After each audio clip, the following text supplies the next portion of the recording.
안녕하세요. 반갑습니다.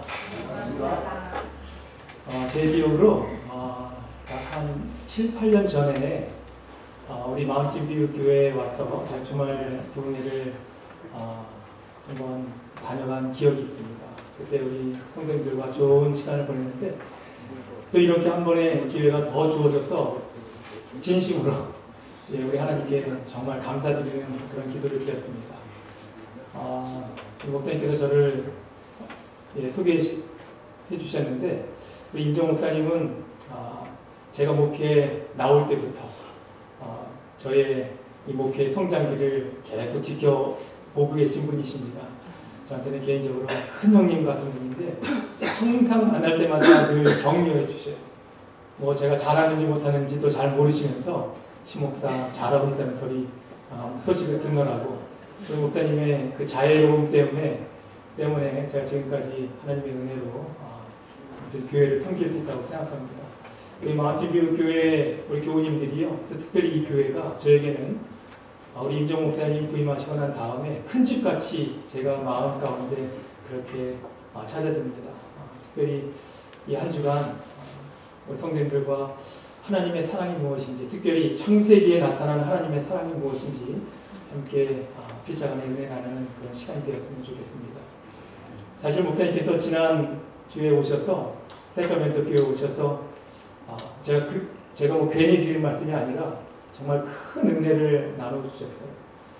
어저께도 어제도 제가 한 분하고 만났는데 우리 목사님의 말씀 때문에 용기가 너무 크게 됐노라고 그런 말씀을 한 집사님께서 저에게 주셨습니다. 제가 목사님 말씀 드리면서 목사님께서 제가 개인적으로 고백했는데 큰 은혜를 주셔서 제가 마음이 좀 부담이 됩니다 라고 말씀을 드렸는데 제 말씀이 부족하더라도 성령님의 그 감동하시는 그 음성을 듣게 되시길 바랍니다.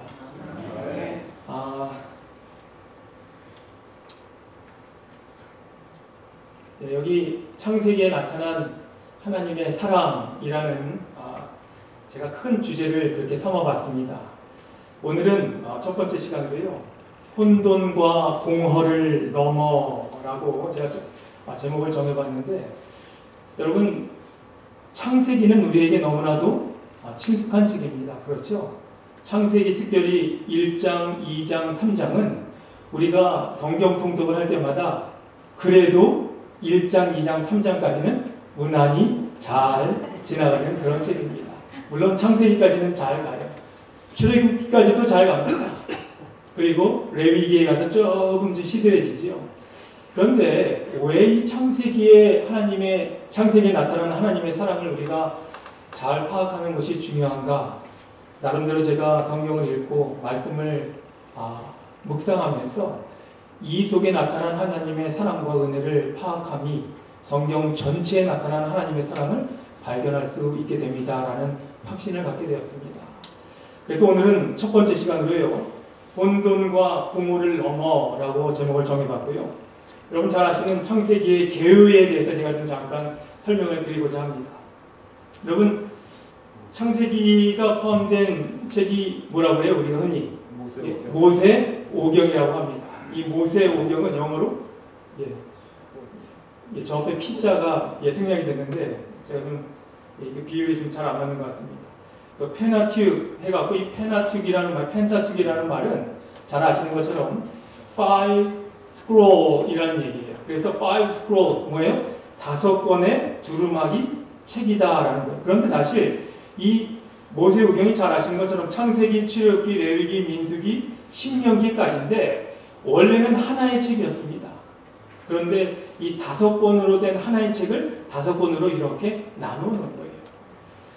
공통된 주제와 계속해서 이어지는 어떤 단어와 스토리의 흐름 때문에 한 책으로 연관성을 가지고 있는 것이 모세오경이에요.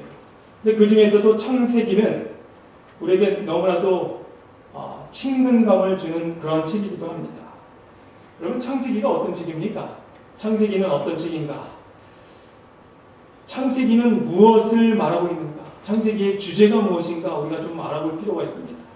여기에 대한 설명을 본교 성경주석 164페이지는 이렇게 설명합니다. 창세기의 주제는 크게 몇 가지로? 두 가지로 나눌 수 있다. 첫째는 하나님을 사랑하고 섬기는 충성스러운 작은 무리를 하나님이 어떻게 취급하시는지에 관한 서술이요. 둘째는 하나님을 떠나서 그분의 교훈을 따르지 않는 사람들이 빠진 타락의 시면을 묘사한 것이다. 창세기는 인간에게 허락된 최초의 영원한 계시이며 신령한 기록이다. 이렇게 기록되어 있습니다. 그러면서 이 주제에 관한 설명을 어떻게 마무리하는가 하면 이 책은 잘 보세요. 이 책은 흥미로운 문체로 기록되어 있어서 젊은이들의 상상력에 호소하는 힘을 가지고 있다. 어디에요? 젊은이들의 상상력.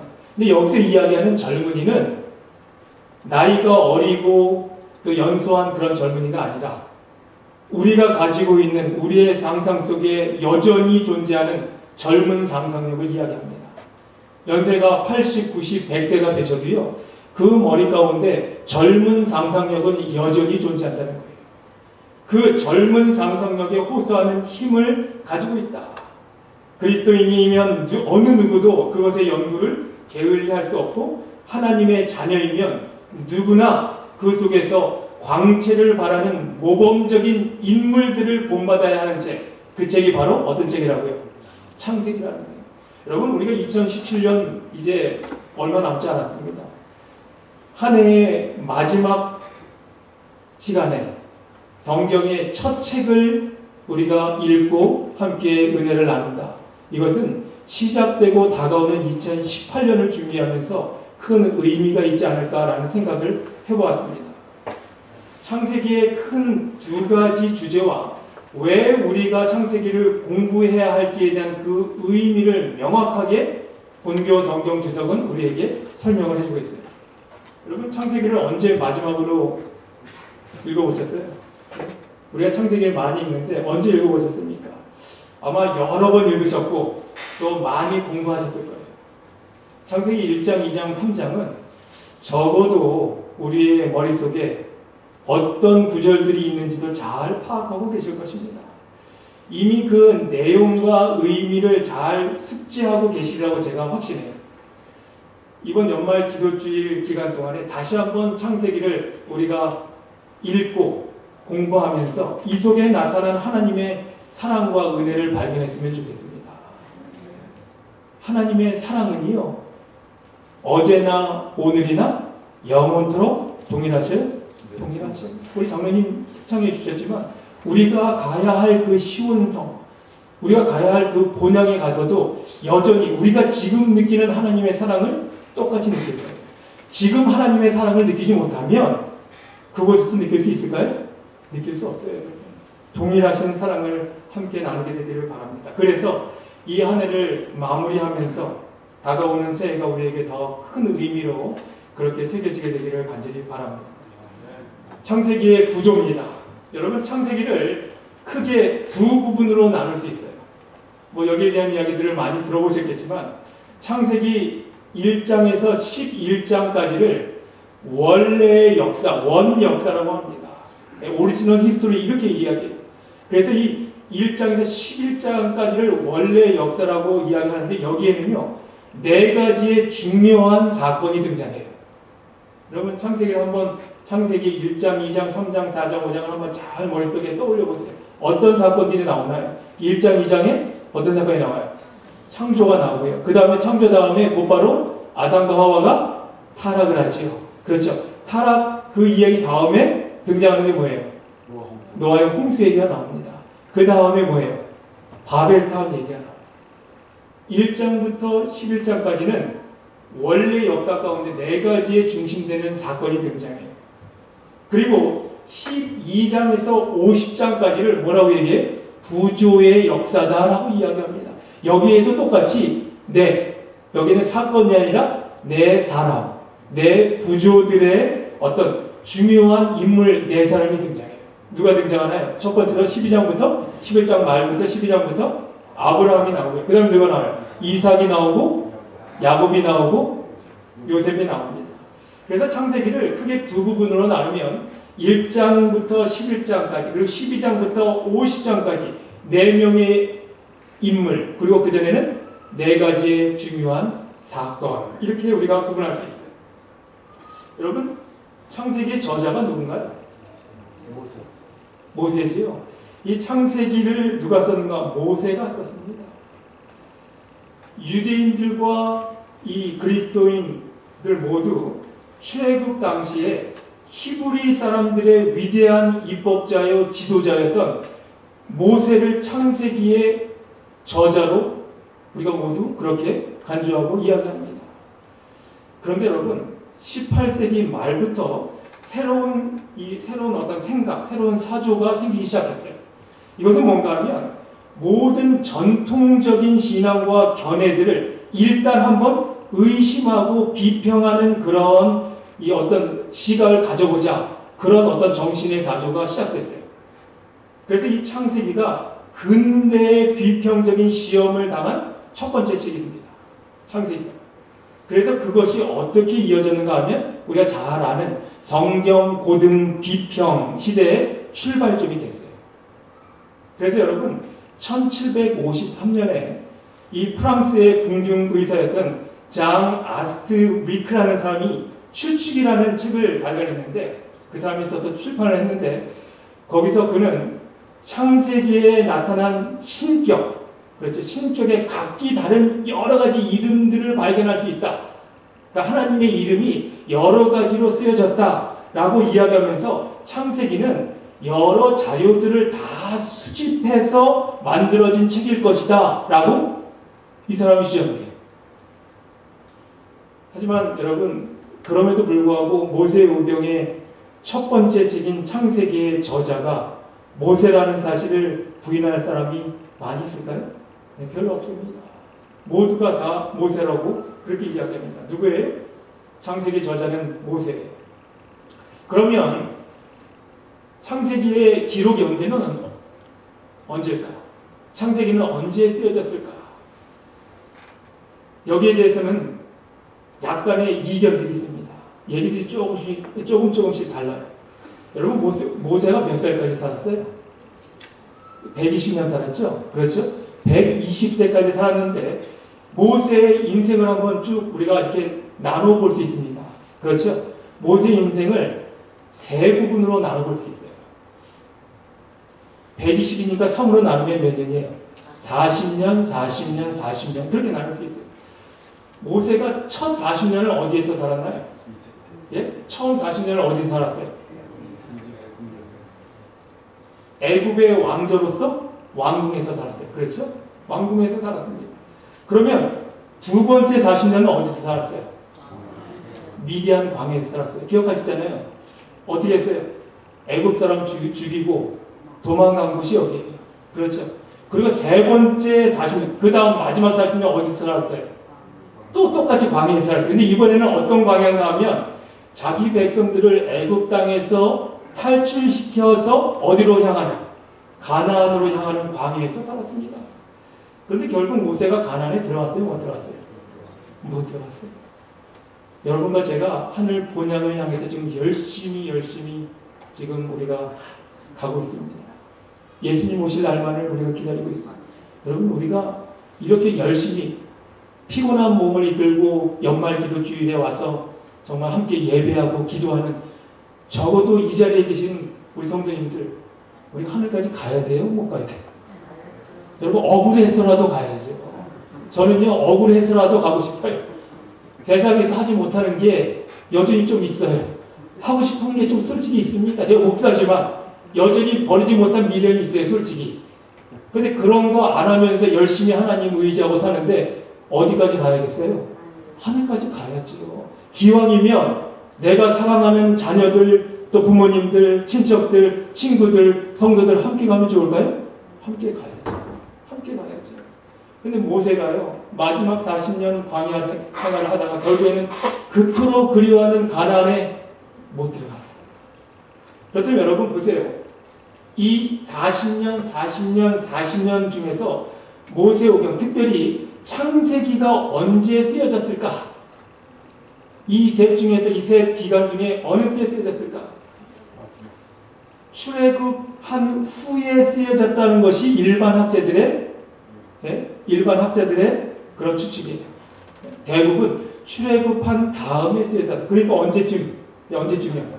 예? 그렇죠. 요쯤, 그렇죠. 출애굽한 다음에 요쯤 쓰여졌을 것이다. 그렇게 이야기해요. 이스라엘 백성이 출애굽한 연도를 약 BC 1446년으로 봅니다. 그런데 그 후에 쓰여졌다. 그런데 우리 교회, 우리 제7라치 예수재림교회의 전통적인 우리의 주장은 모세가 어디 있을, 미디안 광야에 있을 때 쓰여졌을 것이다 라고 이야기를 해요. 그래서 모세가 80세 때 출애굽을 시작했고 미디안 광야에 들어가는 게 40세쯤이니까 약간 BC 1486년, 그러니까 우리 본교 성경 주석에는 창세기는 BC 1500년경에 쓰여졌다라고 이렇게 되어 있어요. 약간의 차이는 있습니다. 그러니까 미디안 광야에 있을 때, 그리고 아니면 그 광에서 나와서 출애굽을 시작한 이후에 쓰여졌다. 뭐 출애굽 전이든 후든 뭐 제가 시기를 놓고 따지자는 건 아닙니다. 어쨌든 모세가 창세기를 기록했는데, 그렇다면 창세기를 왜 썼을까? 여러분, 창세기를 모세가 왜 썼을까요? 물론 하나님께서 쓰라고 하셨으니까 썼겠죠. 창세기를 왜 썼을까? 아니면 왜 하나님께서 모세에게 창세기를 쓰라고 명령하셨을까? 한번 생각해보자. 여러분, 우리가 성경을 읽을 때, 제가 저희 교회에서도 늘 강조하는 바인데, 성경을 쭉 읽어가시는 것도 필요해요.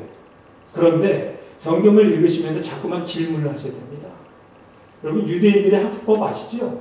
이 유대인들은 도서관에서 조용히 공부하는 게 아니에요. 유대인들의 도서관을 가보면요, 공부하는 학습장을 가보면 자리가 두 자리씩 이렇게 되어 있습니다. 두 사람이 같이 질문해요. 질문하고 답해요. 그게 그들의 어떤 학습 방법이에요. 우리처럼 혼자 열심히 외우는 게 아니라 질문하고 그 질문에 대해 생각하고 답을 합니다. 한번 여러분 성경을 읽으시면서도 왜 이 말씀이 여기에 있는가 라는 것을 생각해 보면 아주 좋다는 거예요. 왜 쓰라고 명령하셨을까? 이게 아주 중요한 질문이에요. 지금 이스라엘이 처해 있는 상황을 한번 잘 생각해 보세요. 그러니까 출애굽하기 전부터 또 출애굽하는 다음까지 한번 쭉 생각해 보자고요. 애굽의 노예로 살아가는 그들의 신세가 어땠을까요? 이 이스라엘 백성들의 노예로 살아가는 그들의 신세. 그리고 그들의 입장이 어땠을까? 마음이 어땠을까? 마음이 늘 평화롭고 편안하고 또 아주 그냥 마음대로 하고 싶은 것 하면서 그랬을까요?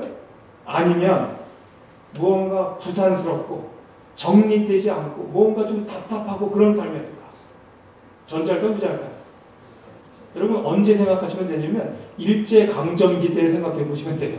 저는요 그때를 살아보지도 않았는데 그때에 대한 기사를 읽거나 그때에 대한 어떤 프로그램을 볼 때마다 마음이 늘 답답해져요.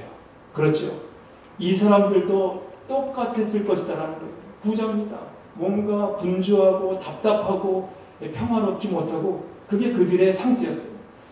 그리고 또 모세를 따라서 애굽을 떠나서 탈출해서 가나안까지 가는 사람들 그들의 여정이 어땠을까요? 편안하고 우리 어디 놀러 간다 그랬을까요? 뭐 처음에는 그런 생각이 있었을 수도 있겠죠. 그런데 여전히 힘들고요, 지치고요. 그 역시 뭐 평안이라고는 편안함이라고는 생각할 수조차도 없는 그런 상황이었습니다. 잘 아시는 것처럼 애굽에서 나와서 직선거리로 가나안까지 가면 약 며칠 걸린다고 해요. 우리가 많이 들었잖아요. 일주일 걸린다고 해요. 일주일. 학자들이 그리고 그 지역의 어떤 이 지리학자들이 연구를 해보니까 일주일이면 애굽에서 나와서 가나안까지 들어갈 수 있다고 합니다. 그런데 몇 년 걸렸어요? 몇 년 걸렸어요? 40년. 여러분 이게 우리는 그냥 기사로 읽으니까 40년 걸렸겠지 생각해보세요. 40년 동안 어디서 산 거예요 지금? 광야에서요. 광야에서. 여러분 말이 40년이지 아무리 좋은 여행도 한 주 또는 한 달 정도 우리 하기도 힘들지만 한 주, 두 주 하고 집에 오면 첫 번째로 하는 얘기가 뭐예요? 어디가 제일 좋다? 집이 최고라고요. 떠날 때는 너무 좋아하는데 그토록 가고 싶은 여행 갔다가 왔는데 집이 최고야. 그래. 여러분 그들의 마음이 어땠을까요? 집 떠나서 지금 몇 년 동안? 40년 동안 이리 돌고 저리 돌고요. 여러분 이스라엘 백성들이 이런 상황에서 그들의 처지를 한탄하면서 의문 섞인 이런 질문을 하지 않았을까? 나는 왜 이렇게 살아야 하나? 우리가 왜 여기 있어야 돼? 도대체 이게 나에게 무슨 의미가 있는가? 어떤 의미가 있는가? 그리고 더 심각하게 누가 과연 계실까? 하나님이 과연 계실까? 여러분 이 질문이 그 당시 이스라엘 백성들의 그들만의 질문이었을까요? 여전히 때때로 이런 생각 안 드세요? 내가 여기서 무엇하는 건가? 하나님이 정말 계시는가? 여러분 그런 생각 안 하세요? 솔직히 저는요 운전하고 가다가 제가 운전하고 방문 가는 길에 하늘을 바라보면서 기도해요. 주님 정말 오시나요? 제가 1976년부터 교회를 다녔는데 지금 꽤 시간이 많이 지났어요. 제가 국민학교 때 예수님 곧 오실 거라고요. 많은 저희 인천중앙교회 교우들이 강원도 북박골이라는 곳으로 들어갔습니다. 예수님 오실 때를 우리가 준비해야 된다고. 제가 어린 마음에 나도 들어가야 되는 건가? 근데 저는 혼자 교회 다니거든요. 네? 그런 마음으로 나도 빨리 들어가야 되는데 이런 쫓기는 마음이 있었어요. 근데 지금 제 나이도 50이 됐어요. 7살 때부터 다녔는데 지금 43년이 지났습니다. 하나님이 계실까? 주님 오십니까? 주님 오십니까? 여러분 이스라엘 백성들이 애굽의 노예로 살 때 애굽 사람들이 어떻게 사는지 봤어요? 못 봤어요? 봤잖아요. 애굽 사람들의 삶이 어때요? 가장 부유하고 가장 강력한 나라에 사는 그들의 모습은요. 잘 먹고 부자로 떵떵거리면서 또 그들이 섬기는 이방신들, 그렇죠? 이방신들 섬기면서 아주 호화로운 문화를 이루고 그렇게 살았어요. 그런데 우리는 하나님을 믿는다고 하는 우리는 이 처지가 도대체 뭐냐는 거예요. 왜 우리는 이렇게 살아야 하나? 이 꼴이 뭐냐는 겁니다. 그때 생기는 질문이 뭐예요? 과연 우리 하나님은 전지전능하신 하나님인가? 힘세다고 하시면서 이방신들보다 못하게 우리의 삶을 이 꼴로 만들어 놓지 않았는가? 아마 이런 질문이 들었을 거예요. 그러니까 그들이 계속 모세를 향해서 지도자를 향해서 불평했어요? 불평불만했습니다. 그리고 그것에 대한 답을 하나님께서는 모세를 통해서 주고 이 사람들을 격려해 주실 필요가 있었어요. 여러분. 때때로 하나님께서 여러분에게 격려와 위로와 용기로 다가오실 때 그 세미한 목소리에 귀를 기울이게 되시길 간절히 바랍니다. 우리가 그냥 넘기면 안 돼요. 우리에게도 여전히 주셔요. 이게 그냥 무의미한 히브리 노예로서의 삶과 출애굽 동안의 어떤 방황의 어떤 그런 의미가 아니고요. 의미 있는 신앙의 여정이고 그들이 40년 동안 이리저리 다니는 게 아주 의미 있는 여정이었습니다. 하나님께서는 이것을 통해서 무엇인가를 이루어 가신다라는 확신과 소망과 믿음을 그들에게 주셨어야 됐다는 거예요. 누구에게? 이스라엘 백성들에게. 그것을 하나님께서 어떻게 하셨는가 하면 이런 말씀을 통해서 하셨고 모세는 이런 것들을 기록으로 남긴 거예요. 시편 73편에 이런 말씀이 있습니다. 내가 내 마음을 깨끗하게 하며 내 손을 씻어 무죄하다 한 것이 실로 헛되도다. 이거는요. 악인들의 형통함을 보면서 시편 기자가 원통한 마음을 표현한 거예요. 악인들이 형통하거든요. 그런 것을 보면서 이 시편 기자가 이 원통함을 여기에 가슴을 치면서 안타까워합니다. 여기 나오는 말씀들이 구구절절이 이스라엘 백성들이 애굽의 노예로 또 출애굽하는 40년 동안의 광야 생활을 하면서 했을 법한 그런 고백이다라는 거예요. 그리고 이것이 사실은요. 몇천 년 전에 이스라엘의 역사로만 끝나지 않는 것이 이런 고백들이 지금 여러분과 저에게도 가능할 수 있다는 거예요. 늘 합니다. 내가 하나님 이렇게 믿는데 이게 도대체 뭡니까? 저 사람들은 저렇게 잘 먹고 잘 사는데 나는 뭡니까? 창세기를 읽을 때 바로 여기서부터 시작해야 된다는 거예요. 그 심정을 이해해야 된다는 겁니다. 이 시대를 살아가는 우리에게도 의미가 있고 여러분과 저에게도 이런 마음이 있음을 알고 2018년에 만약에 성경 통독을 시작하시면요. 창세기를 다시 이런 마음으로 읽어가시라고요. 이런 마음으로 읽어가시라고요. 그런 사람들을 볼 때 나는 예수 잘 믿고 그래서 솔직하고 정직하게 잘 살려고 했는데 때때로 손해도 보고 살았는데 그렇게 살았던 삶이 참으로 헛돼 보이더라. 너무너무 실망을 하는 겁니다. 이스라엘 백성들의 고백이 바로 이런 고백이에요. 도대체 뭔가? 이게 뭐냐고요? 출애굽하면서 그들의 불평이 이것이었습니다. 도대체 뭐? 그나마 애굽에서 종살이 할 때는요. 고기도 먹고요. 그렇죠? 부추도 먹고요. 마늘도 먹었는데 여기는 도대체 뭔가? 이게 뭐냐는 거예요. 그래서 이 40년 광야 생활의 특징이 뭐예요, 여러분? 우리가 쭉 보면 출애굽기 읽어보면 불평, 원망, 불만 이거잖아요, 사실. 끊임없이 이어집니다. 우리가 그러죠. 아니 하나님의 그 놀라운 능력을 보고도 왜 여전히 불평할까? 여전히 불만을 가질까? 여러분 그때는 그런 불평이 나올 수밖에 없었다는 거예요. 그것을 이해하고 읽자고요. 그런 사람들에게 하나님께서 메시지를 주셔야 하는데 그렇기 때문에 창세기 1장 1절부터 하나님께서 어떻게 말씀을 하시는가 하면 뭐라고요? 태초에 하나님이 천지를 창조하시니라. 하나님이 천지를 창조하셨다고요. 누가 창조하셨다고요? 하나님. 누가 믿는? 이스라엘 백성들, 니네들이 믿는, 그리고 우리가 믿는. 하나님이 어떤 분이시라는 거예요? 하나님은 여기저기 있는 그런 잡신들과는 비교가 된다, 안 된다? 비교가 안 된다고요, 여러분. 우리 하나님은 그런 잡신이 아니라고요. 이 사실을 먼저 선포하는 겁니다. 태초에 하나님이 천지를 창조하십니다.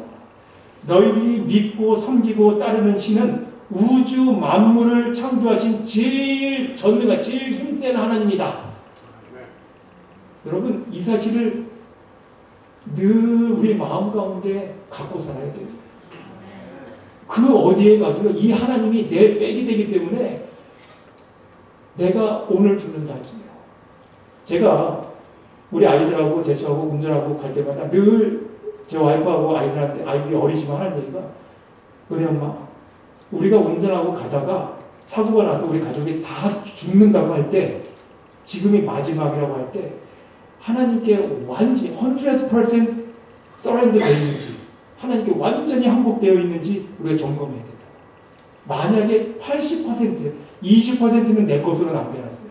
여전히 20%는 세상 것으로 남겨놨어요. 그러면 안 된다는 거예요. 몇 퍼센트요? 99%요? 100%예요. 하나님께 온전히 굴복하는, 여러분 이거 어렵습니다. 그래서 늘 우리가 이 생각을 계속 리마인드 해야 돼요. 늘 얘기해요. 우리가 당장 죽어도 우리 아이들의 구원을 우리가 감당할 수 있는 그런 상태가 되어 있는지 우리가 늘 주님께 다가가고 점검해야 돼요. 솔직히 그렇게 준비되지 못한 제 자신을 보면서 늘 안타까워요. 그래서 어떻게 해야 돼요? 또 하나님께 더 무릎 꿇어야 되고요. 또 하나님께 또 용서를 구해야 되고요. 회개가 이루어져야 되고요. 병든 사람에게 누가 필요하다고요? 의원이 필요하다고요. 제가 죄인임을 저는 늘 실감합니다. 그래서 누가 필요해요? 우리 예수님이 필요해요. 이 사실을 기억하게 되시길 바랍니다. 여러분, 이런 신학적인 선포를 하면서도 동시에 우리의 삶을 아주 세밀하고도 자상하게 만져주시는 분이 누구라고요? 우리 하나님이시라고요. 여기 1장 1절에 태초에 하나님이 천지를 창조하시니라. 이게 영어 성경은 뭐라고 됐어요? 제가 NIV로 해놨는데 In the beginning, God created the heavens and the earth. 이렇게 돼 있죠. 그렇죠? 네? 태초에, 말 그대로 직역하는 거예요. 태초에 하나님이 하늘과 땅을 만드셨다. 그렇게 돼 있어요. 그런데 여러분, 이 문장이 다르게도 번역될 수 있습니다. 이 문장을 다르게 번역할 수 있어요. 히브리 원문은 다르게 이 부분을 번역하는데 여기 타낙, 예? 뭐 타낙이라고 한국 사람들이 있는데 타낙라고 해서 재미있는 것은 유대인들이 쓰는 영어 성경이에요. 유대인들이 쓰는 영어 성경. 그러니까 유대인들이 자기 민족들 가운데 영어권에 있는 사람들을 위해서 번역해 놓은 영어 성경입니다. 그게 타낙. 여기에는 창세기 1장 1절을 어떻게 번역해 놨는가 이렇게 번역해 놨어요. 하나님이 천지를 창조하셨을 때, 영어로는 이렇게 되어 있습니다. When God created the heavens and the earth. 여러분 아까 거하고 좀 같아요? 달라요? 아까는 in the beginning God created the heavens and the earth 이렇게 되어 있는데 여기는 뭐라고요? When God created the heavens and the earth 이렇게 되어 있어요. 그렇죠? 여러분 그 차이점을 좀 아시겠어요? 사실 히브리 문학을 이해하면서 태초에 하나님이 천지를 창조하셨다는 전제를 먼저 선포하는 거예요, 여러분. 그러니까 이것은 기정사실이다. 그분이 이렇게 창조하셨을 때 그 다음에 이런 일들이 일어났다. 이렇게 이야기하는 겁니다. 전제를 선포하고 2절부터 그 구체적인 모습들이 언급되는 것으로 계속 이어지는 것으로 우리가 이해하면 아무 문제가 없는데 트집 잡기 좋아하는 사람들이 이런저런 다른 말들을 하는 게 문제예요. 태초에 하나님이 천지를 창조하셨는데, 그렇죠? 태초에 하나님이 천지를 창조하셨는데 그 다음에 뭐라고요? 2절에 뭐라고 했어요? 오늘 내용의 중심입니다. 땅이 혼돈하고 공허하며 흑암이 어디 위에 있고 깊음 위에 있고. 그러니까 2절에 태초의 모습이 어땠다고요? 네? 처음의 모습이 어땠다고요? 땅이 혼돈했어요? 땅이 공허했습니까? 흑암이 깊음 위에 있었어요? 그 사실을 이야기합니다. 그렇죠? 그런데 본교 성경주석 169페이지에는 이 부분을 이렇게 설명해요. 창세기 1장 1절은 하나님은 다른 모든 것보다 먼저 존재하며 그는 다른 모든 것들의 유일한 원인임을 확언한다. 이 구절은 물질계와 관련된 모든 바른 생각의 기초이다. 여기에 하나님께서는 우리의 세상을 조성하시면서 이미 존재하는 물질에 의존하셨다? 의존하지 않으셨다? 의존하지 않으셨다. 라는 감명적인 진리가 나타나 있다. 분명히 우리는 하나님께서 무에서 유를 창조하신 것을 믿고 그분이 우리의 창조주임을 인정해야 됩니다. 많은 사람들이 도전해요. 여러분 특별히 우리가 잘 아시는 것처럼 예? 로만 캐톨릭 그렇죠? 천주교에서 뭐라고 해요? 그 사람들이 이야기하는 게 예? Theistic evolution 그렇죠? 점진론적 어떻게 무언가가 먼저 만들어졌고 하나님께서 만드셨고 그 다음에 어떻게 됐다고요? 뭐 됐다고요? 예? 이볼브 됐다는 거예요. 진화되었다. 이런 내용들이 각기 다른 모습들이 많습니다. 우리 교단 내에도 무에서 유를 창조하지 않은 것처럼 이야기하는 사람들도 많이 있어요. 아주 논란이 되는 신학적인 부분들이 많이 있습니다. 분명히 우리가 이해하고 넘어가야 될 것은 우리 하나님은 무에서 유를 창조해내셨다. 아무것도 없는 것 가운데서 만들어내셨다. 로마서나 히브리서에 보면 아무것도 존재치 않았던 무에서 유를 만들어내시는 하나님으로 설명되어 있는 것을 우리가 잘 알 수 있습니다. 그래서 대표적인 게 히브리서 11장 3절인가요? 보이는 것은 나타난 것으로 말미암아 된 것이 아니다. 이렇게 돼 있어요. 그렇죠? 그러니까 눈에 보이는 것이 나타난 것으로부터 생긴 게 아니라는 겁니다. 그러니까 없는 것에서 생겼다라는 이야기를 그렇게 하고 있어요. 하나님의 창조는 무에서 유를 만들어내신 전능자의 손길이었고 동시에 혼돈에서 질서로의 창조라는 사실이에요. 혼돈에서 질서. 왜요? 왜 그럴까요? 혼돈에서 질서의 창조가 왜 필요한지 아시겠어요? 왜 필요한지? 모세가 창세기를 기록할 당시에 이스라엘 백성들의 상황과 특징이 뭐라고 그랬어요? 혼돈이라고 말씀드렸죠. 뭔가 정리되지 않은 것. 그렇죠. 번잡함. 곤란스러움. 그런데 하나님께서는 어떤 하나님이시다? 우리가 성경을 잘못 이해하면요. 우리는 자꾸만 창세기에서 자꾸 과학적인 부분들을 자꾸만 이렇게 찾아내려고 해요. 성경에서 과학적인 부분을 우리 자꾸만 이렇게 꺼집어내려고 애를 쓴다는 사실입니다. 그래서 하나님께서 이렇게 과학적으로 창조하셨구나라는 것을 찾아내려고 한다는 거예요. 뭐 창조과학회라는 곳이 있는데 그 사람들이 그런 일을 했어요. 물론 중요한 일은 했습니다. 지식인들에게 이 창세기가 얼마나 과학적인가를 잘 설명했어요. 그런데 여러분, 중요한 것은 창세기는, 성경은 과학적일 수는 있어도 과학책은 아니에요. 우리가 믿는, 우리가 따르는 이 말씀은요, 과학적인 부분을 우리가 찾아낼 수 있지만 우리 인간들이 바라고 인간들이 검증하는 그런 과학책은 아닙니다. 과학을 뛰어넘는 하나님의 능력의 손길이 담겨있는 것이 이 책이에요. 그래서 여러분, 이걸 우리가 잘 구분해야 돼요.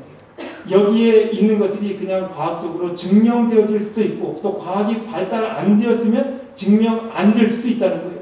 너무 과학적으로 우리가 자꾸만 따져들어서 이 검증 안 되니까 성경이 좀 믿기 어려운 거 아니냐 이렇게 이야기하는 것은 문제가 있다는 사실입니다. 다시 말씀드리면 창세기가 쓰여진 목적이 하나님이 천지 창조를 어떻게 했는지를 과학적으로 설명한 책이 아니라는 거예요, 여러분. 우리 자꾸 창세기 1장 읽으면서 이렇게 창조가 되었구나 이것도 아는 것도 중요하지만 그게 중요한 게 아닙니다. 오히려 하나님께서 그분의 백성들이 처해 있는 이 상황을 보시면서 그들을 위로하고 그들에게 소망을 주시고 믿음을 주시기 위해서 신학적인 메시지로 지금 다가오고 계시다라는 사실이에요. 그게 창세기입니다. 하나님의 인간을 향한 사랑을 담은 메시지가 창세기라는 거예요. 특별히 창조의 기사가 거기에 담겨져 있습니다. 이걸 알고 창세기를 읽어갈 필요가 있습니다. 이걸 알고 성경을 읽으셔야 됩니다. 이걸 이해 못하면요, 첫째 날부터 시작되는 하나님의 거룩하신 능력의 손길들을 우리가 이해할 수 없게 돼요. 이것을 잘 파악해야 돼요. 과학적일 수는 있어도 과학책은 아닙니다. 절대로 아니라는 사실이에요. 이 책의 의도는요, 지금 여기에서 방황하고 있는 내 백성들을 향한 하나님의 안타까운 심정, 그분의 소망을 어떻게 해서라도 전해주고자 하는 그분의 사랑이 담겨져 있는 메시지가 창세기라는 사실입니다. 그러면 창세기 1장 2절에 하나님께서 천지를 창조하셨을 때 조금 전에 봤지만 두 단어가 나와요. 그렇죠? 어떤 단어예요? 여기 보니까 두 단어가 나오는데 땅이 혼돈하고 공허했다. 이런 얘기가 나옵니다. 그렇죠? 혼돈했고 공허했다. 혼돈이라는 단어는 영어로 뭐예요? formlessness 이렇게 formless입니다. 뭐가 없는 거예요? 폼이 없는 거예요. 폼이 없는 상태가 혼돈입니다. 그렇죠? 그러면 그러니까 폼이 없다, 형식이 없다라는 겁니다. 그러면 뒤에 나오는 이 empty는 뭐예요? empty, 공허, emptiness. emptiness는 뭐예요? 그 안에 뭐가 없다는 거예요? 텅 빈 거죠. 컨텐트가 없는 거예요. 컨텐트레스예요. 그 안에 들어있는 게 없는 것을 이야기합니다. 내용물이 없다는 거예요. 내용물이 그 안에. 이 두 가지가 없기 때문에 생겨난 것이 무엇인가 하면 흑암이 깊음 가운데 있었다라는 사실이에요. 흑암이 깊음 가운데 있었다. 흑암이라는 것은 뭐예요? 흑암이라는 것은 darkness. 그죠? 우리가 흔히 이야기하는 darkness. 이 darkness 성경에 일관적으로 좋은 것으로 나와요? 나쁜 것으로 나와요? 어두움은 나쁜 것으로 나와요. 악의 세력으로 나와요. 그렇죠? 어두움의 세력. 그래서 잠언에 보면 4장 19절에 악인의 길은 어두움 같아서 그가 넘어져도 그것이 무엇인지 깨달을 수 있다고 없다. 깨달을 수 없다. 라고 이야기합니다. 여러분, 혼돈과 공허 때문에 어둠 가운데 있었다라는 거예요. 흑암을 없애도 빛으로 나아가려면 어떻게 하는가? 이것을 없애야 된다는 거예요. 그래서 하나님께서 뭘 하시는가 하면 창조를 하십니다. 흑암을 없애기 위해서 창조를 하신 거예요. 어떻게 창조하시는지 우리가 한번 다 아시는 내용이니까 잠깐 보죠. 첫째 날 뭐 만드셨어요? 빛 만드셨어요. 둘째 날 뭐 만드셨어요? 물과 물을 나누셨습니다. 그렇죠? 첫째 날 빛 만드시고 저녁이 되면 아침이 되니 첫째 날이다. 여러분, 이것도 도전이 들어와요. 계속. 저희 교회 한 분이 계속 목사님, 분명히 어딜 봐도 하루의 시작은 그날에 해 뜨면서부터지 어떻게 저녁이 되고 아침이 되었다고 그랬지 어떻게 왜 그것을 하루를 그렇게 정합니까? 제가 로마파에 있을 때도 한 어르신께서 그렇게 저한테 이야기해줬고 지금 이 교회에서도 한 분이 저에게 그렇게 계속 지난 안식일에도 저하고 성경 공부하면서 그 얘기를 하셨어요. 도전이 계속 들어옵니다. 제가 그래서 그랬어요. 근데 성경적으로 우리가 이해하는 하루를 전날 해질 때부터 그 다음날 해질 때까지로 유대인들도 그렇게 지키고 우리가 쉽게 생각하면 되지 않습니까? 아니라는 거예요. 여러분 똑같은 말인데 우리가 똑같이 읽어요? 다르게 읽어요? 다르게 있습니다. 이게 성경이에요. 아무튼 둘째 날 물과 물을 나누셨어요. 그렇죠? 그 다음에 셋째 날 뭐 하셨어요? 셋째 날은 뭐 하셨어요? 아래에 있는 그렇죠? 물과 땅이 나누죠. 아래에 있는 것을 한쪽으로 물을 모아서 묻히 드러났습니다. 그러니까 뭐냐면 나눔의 사역이에요. 나누시는 사역을 하셨습니다. 넷째 날은 뭐가 만들어졌어요? 그러면 넷째 날은 그러니까 첫째 날, 둘째 날, 셋째 날은 형식과 구조를 만드셨고요. 넷째 날은 뭘 만드셨어요? 해, 달, 별. 그렇죠? 다섯째 날, 그러니까 그 똑같이 이어지는 거죠. 우리가 뭘 잘 아는 것처럼 다섯째 날은 위에는 새, 아래 물에는 물고기. 그렇죠? 그리고 여섯째 날에는 이제 묻이 드러났으니까 그 묻 위에 있을 수 있는 동물과 사람을 만드셨어요. 그렇죠? 여러분, 우리가 그런데 성경을 좀 잘 읽어보면 어디서 과학적으로 접근하면 어디에서부터 우리가 부딪히는가 하면 다섯째 날, 넷째 날부터 부딪혀요. 왜 그래요? 왜 부딪혀요? 하루의 개념이 우리가 이해하는 것은, 과학적으로 이해하는 것은 지구가 자전하고 공전하면서 하루가 생기는데 아니 그 전에 첫째 날, 둘째 날, 셋째 날은 어떻게 됐냐는 거예요. 과학적으로서 우리가 아는 과학으로 설명이 돼야 안 돼요. 설명될 수 없다는 겁니다. 사실은. 물론 여기에도 드릴 말씀이 많지만 넘어가고요. 이렇게 해서 이것이 나눔의 사역이다라는 사실이에요. 그래서 넷째 날, 다섯째 날, 여섯째 날은 내용물을 만드십니다. 첫째 날부터 셋째 날까지 하나님께서 하신 일은 형식과 구조를 만드셨고요. 넷째 날부터 여섯째 날까지는 그 안에다가 자꾸만 집어넣으셨어요. 그러니까 하드웨어를 만드시고 그 다음에 그 안에 소프트웨어를 집어넣으셨습니다. 이 교회는 하드웨어예요? 소프트웨어예요? 하드웨어예요. 그 안에 내용물이 누가 들어와 있어요? 여러분과 제가 들어와 있는 거예요. 이런 형식으로 하나님께서는 계속 이 창조의 사역을, 질서의 사역을 하고 있는 거예요. 이렇게 형식과 구조, 내용물들을 다 해결해 주심으로써 여섯째 날까지 다 해결이 됐습니다. 그래서 생긴 게 뭐예요? 여섯째 날까지 다 한 다음에 생긴 게 무엇인가면 질서가 만들어졌어요. 그렇죠. 첫째 날, 둘째 날, 셋째 날, 쭉 여섯째 날까지 와서 질서가 생겼습니다. 40년 광야를 헤매고 있는 이스라엘 백성들에게 주시는 메시지라고 생각하고 한번 들어보세요. 혼란하고요, 분주하고요, 번잡한데 무엇이 생겼어요? 네? 질서가 생깁니다. 이것이 하나님의 창조의 사역이라는 거예요. 그래서 하나님의 사랑의 메시지는 삶이 어떻습니까? 혼돈해요. 이건 마음 붙일 곳도 없고요, 정 붙일 곳도 찾을 수가 없습니다. 그런데 불안한 상황 가운데, 삶의 구조가 없는데 그런 상황 가운데 끊임없이 찾아드는 생각은 도대체 내 삶의 의미는 무엇이냐? 너무 공허하다, 허무하다.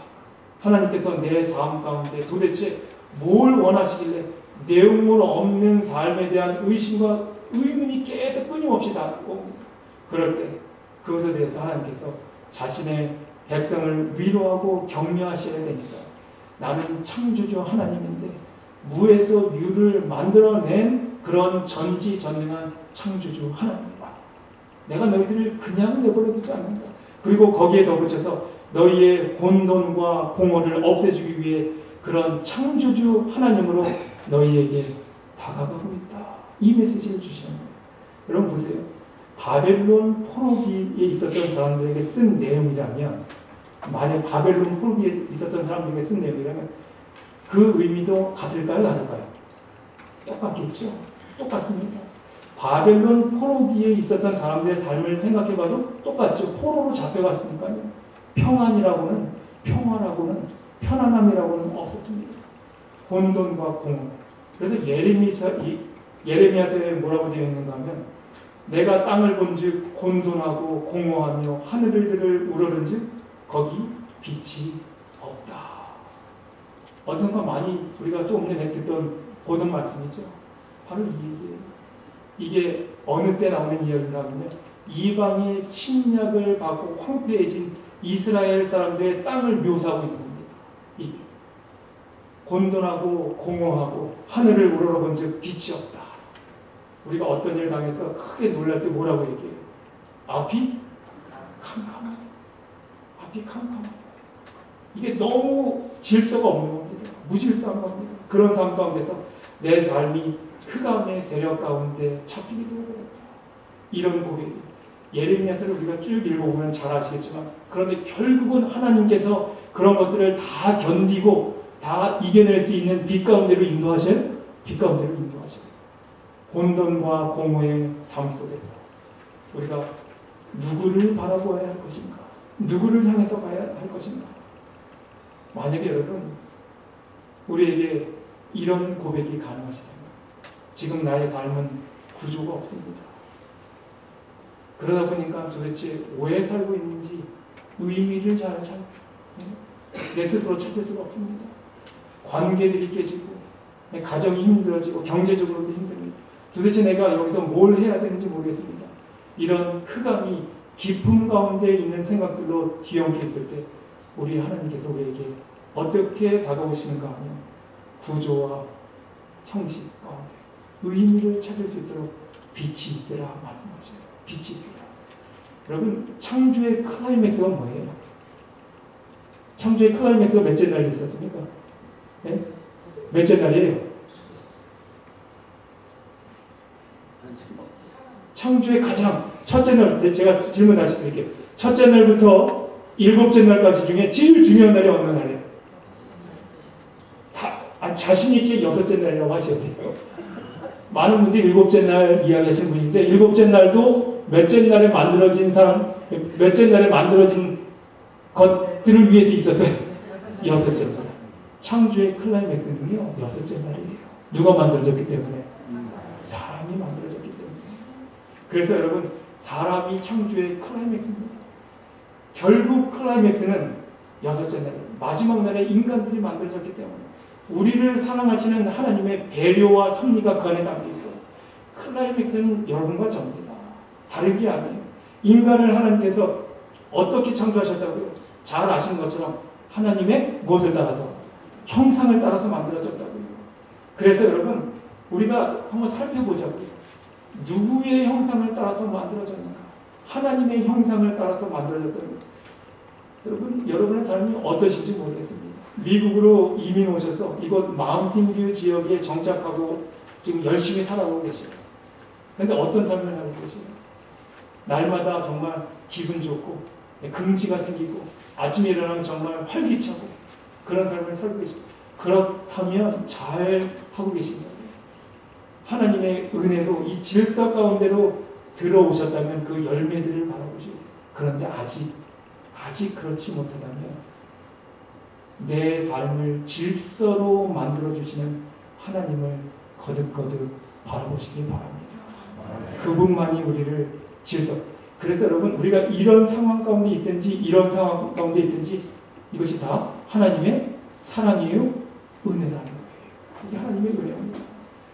왜요? 하나님은 분명히 우리로부터 혼돈과 공허를 제거해 주시고 빛이 있으라 라고 말씀하시는 하나님으로 우리의 삶 가운데 다가오시기 때문이에요.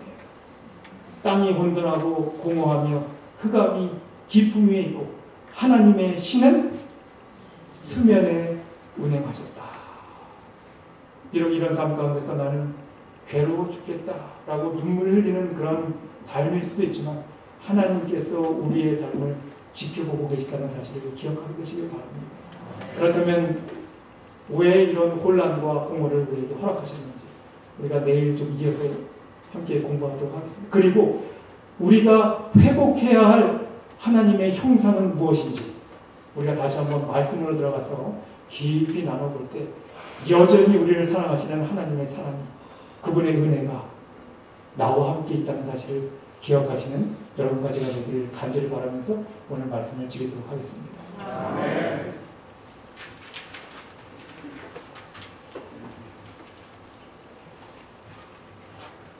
감사합니다. 이 시간에는 내 안에 빛으로 다가오신 그 하나님의 사랑을 생각하면서 우리 자신들을 위하여 그리고 내 안에 하나님의 신이 운행하실 수 있도록 성령께서 역사하실 수 있도록 우리 각자 한 3분 정도 기도하는 시간을 갖겠습니다. 우리 다 함께 개인 기도하는 시간 갖겠습니다.